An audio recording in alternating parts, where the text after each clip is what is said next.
If you dose yourself with cocaine, you can produce a cocaine-seeking narrative that's instantiated in your brain, and that's actually what constitutes the addiction in some sense. It's a cocaine-seeking personality that's a unidimensional monster that now comes to dominate your neurophysiology in conditions of deprivation. That's a very bad idea. You've generated an internal parasite that's fed on this externally applied chemical. But so if you could elaborate on the role of dopamine, I'd be more than happy to hear what you have to say about that. Yeah, no, absolutely. Just picking up on that nice notion of a cocaine addiction being sort of parasitic, I think that's absolutely right. It's sort of almost as if there's been a short circuit, a hijacking of the normal mechanisms that we would, our brains would certainly bring to the fore to actually choose and register the choice of the right paths forward. So for me, reward just is that minimization or realization, minimization of expected surprise or uncertainty. So it is intrinsically rewarding to resolve uncertainty and to secure and seek out those novel things or avoid those unfamiliar, uncharacteristic, obstacle-like states states that do not characterize me. So dopamine, I think, read like that, just is the fact you have resolved uncertainty. So if I get a cue in the world, say a conditioned stimulus, that tells me, oh, I now know exactly what I'm going to do next. I'm going to, if I'm a little monkey in an experimental paradigm, I'm going to receive a drop of juice and I'm going to drink that. If I am somebody engaging in a social conversation, then I know exactly where this conversation is going. That's great. I know exactly what I want to say. So I think that's when you get the dopamine blush, that resolution of uncertainty. Suddenly you see the path forward clearly. And it is exactly, and I'm using path in your sense of the micro story that's responding to the affordances. What's special about dopamine though? Well, it's a neuromodulator. So it plays the role in the brain as not of sending information from this neuronal structure to this neural structure or this set of neurons to this set of neurons, but greasing the pathway by setting the excitability or the game, by being the chemical mechanism by which you will switch on this set of messages or that set of messages. Another way of saying that is it sensitizes. For example, let's come back to your sort of hierarchical structure, that the micro stories are informing, or perhaps the mismatch at the lowest level, the prediction errors at the lowest level, are inducing belief updates at a higher level to get to these simpler, more abstracted invariances you were talking about before. But how much does the high level listen to the low level? And how much does the low level inherit or respond to top-down constraints afforded by your simple high-level abstractions, which could, of course, be the narrative. So chemicals like dopamine, and I wonder whether you also want to talk about things like serotonin in relation to things such as depression and learned helplessness. All of these neurochemicals have one thing in common. Their role in the brain is just to sensitize one set of neuronal representations to messages from another set of neural representations. And when placed in your hierarchical context, that can have a profound effect on the balance between how much you're attending to what's going on out there. So the microstructure, the low-level sensory constructions that or categorizations that say you might think are being played out in the early visual cortex or the primary auditory cortex, relative to your coherent, deeply structured narratives about me in a particular world.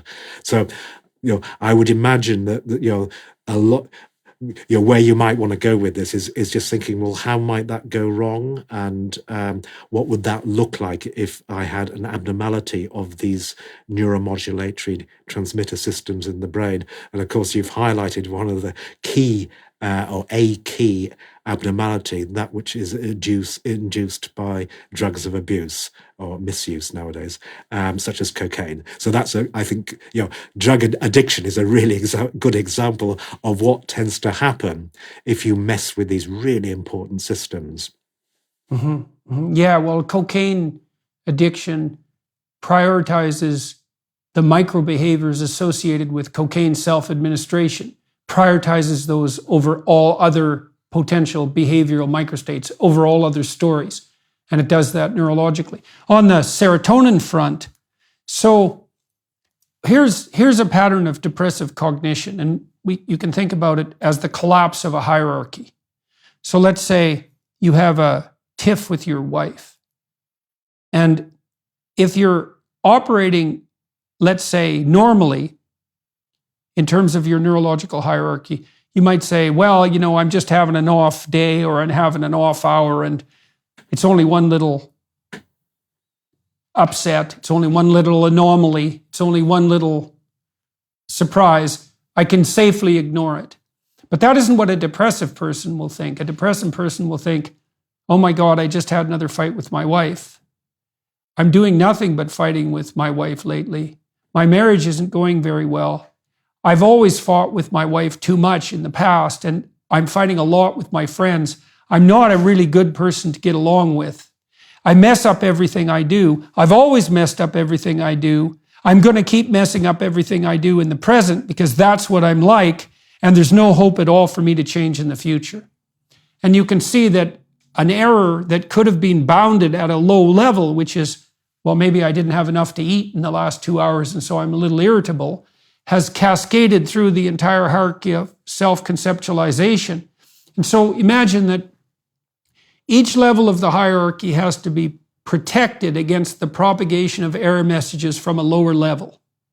And then imagine each level of the hierarchy has a resistance level that's set by something like the tonic level of serotonin.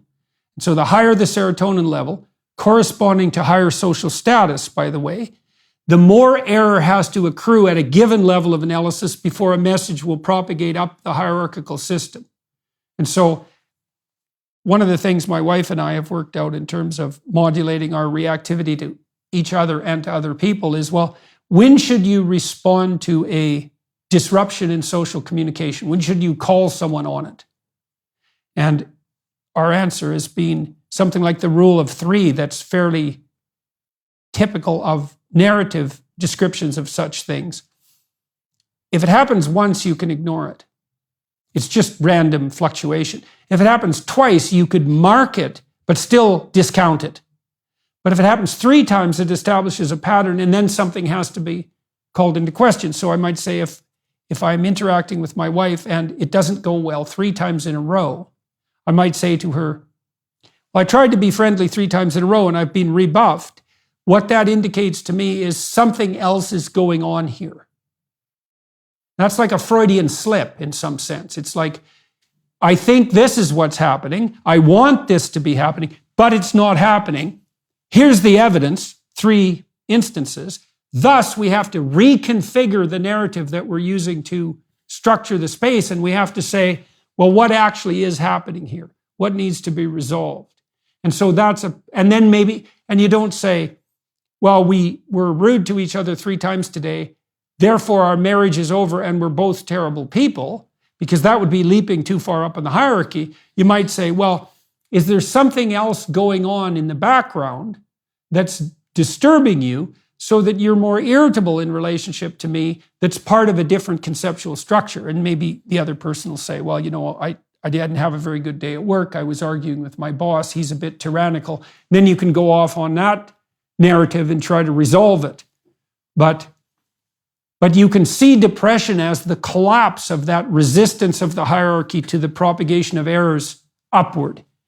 And so when you give people serotonergic reuptake inhibitors, what they seem to do, arguably, is make each level of the hierarchy more resistant to the propagation of upward error.